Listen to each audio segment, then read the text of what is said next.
Pinapakuluan na natin yung sugar. Tapos ang konti yung ate. Hindi natin pumutok. Tulog na.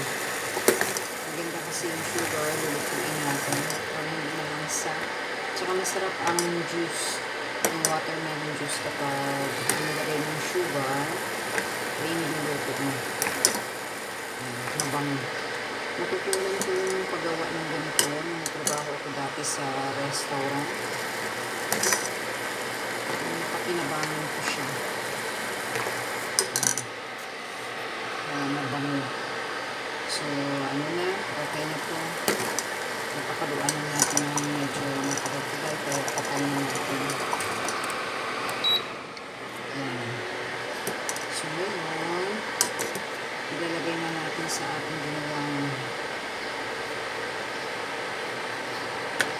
juice. Yung watermelon juice na. Ito na yung watermelon juice natin. Magulos na natin kasi lalagyan naman ito natin ng ice mamaya eh.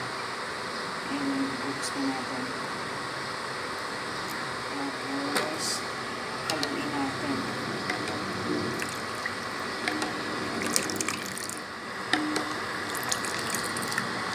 May buto pang natira. Bago natin i-serve, kailangan tingnan natin kung may ano siya, may mga buto pa. Kasi pangit na isi-serve na may buto. Ayan, yung juice natin. Ano lang yan siya, natural color.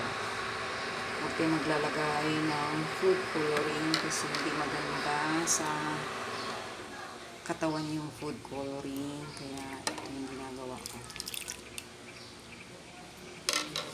Natural color lang. Ganda tingnan, pulang-pula ang kulay ng watermelon. Ang bibili natin yung red watermelon. Meron kasing watermelon na yellow. Siguro yung yellow din ang kulay. Ito red. Pero mas type ko ang red. Mas gusto ko si red. Kasi parang ang sarap niyang inumin. Halu-haluin lang natin. Halu-haluin.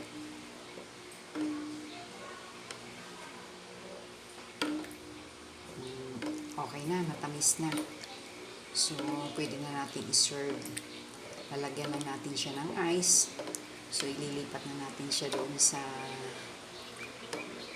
table kung saan iinom yung ating mga customers. Thank you very much.